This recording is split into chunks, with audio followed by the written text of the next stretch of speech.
आल्हा का भाई हूँ, महोबे से ऊदल को ब्याहने के लिए नरवरगढ़ आए हैं। चुपचाप फुलवा का विवाह ऊदल से करवा दो तो युद्ध में होने वाले विनाश से बच जाओगे। इतना सुनकर मकरंदी ने तोपचियों को तोपें चलाने का हुक्म दिया।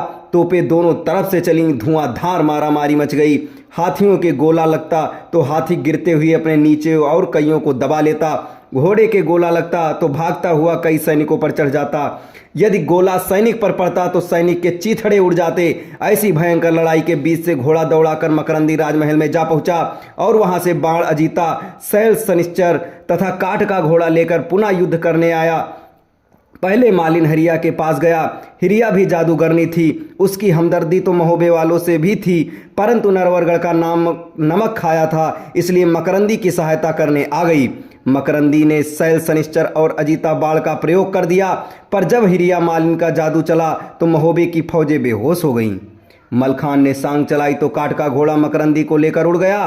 सांग धरती पर गिरी। मकरंदी ने शैल शनिश्चर चलाई तो घोड़ी कबूतरी भी उड़कर वार बचा गई, पर घोड़ी लंगड़ी हो गई। जादू के प्रभाव से सबके हाथ सुन्न हो गए। महोबे की ओर से आए सभी वीर राजा बंदी बना लिए गए। ये देखकर ऊदल ने अपना मुकुट उतारा, पगड़ी बांधी और हथियार लेकर वेंदुल पर सवार होकर युद्ध करने पहुंच गए। उस पर जादू का प्रभाव नहीं था, अतः ऊदल नरवरगढ़ की सेना को पान की तरह आसानी से काटते हुए आगे बढ़ने लगे। हाथियों के 22 हौदे खाली करते हुए ऊदल आगे बढ़े और मकरंदी पर वार कर दिया। मकरंद ने जब गुर्ज उठाकर वार करना चाहा तो हिरिया ने रोक दिया।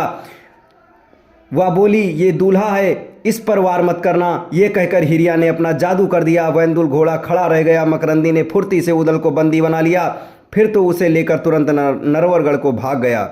सेना तो पहले ही जादू के प्रभाव में अचेत पड़ी थी। आल्हा को ढेवा ने लश्कर का और ऊदल का हाल सुनाया तो वह चिंतित हो गया।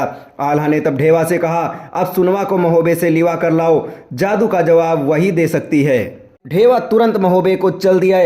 महोबे में माताएं ढेवा से हाल जानकर रोने लगीं। सुनवा रानी ने तब आकर माता दिवला से पूछा। हाल जानकर वह बोली, मेरा बच्चा छोटा है, नहीं तो मैं तुरंत ढेवा के साथ चल जाती, परंतु मैं अभी देवी की पूजा करके कुछ उपाय करती हूँ। रानी सुनवा मठिया में देवी के ध्यान में बैठ गई। देवी ने पूछा तो सुनवा ने समस्या बताई। तब देवी बोली, जादू हटाने को अमृतमयी धूनी का भस्म दे दो, उधर मैं नरवरगढ़ जाकर बाण अजीता, शैल शनिश्चर और काठ के घोड़े को छिपा देती हूँ। माँ दुर्गा की धूनी की भस्म की पुड़िया लेकर ढेवा को दी। ढेवा बिना देरी किए वापस आल्हा के पास आ पहुंचे।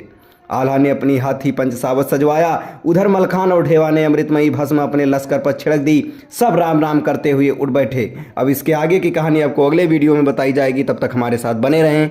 धन्यवाद।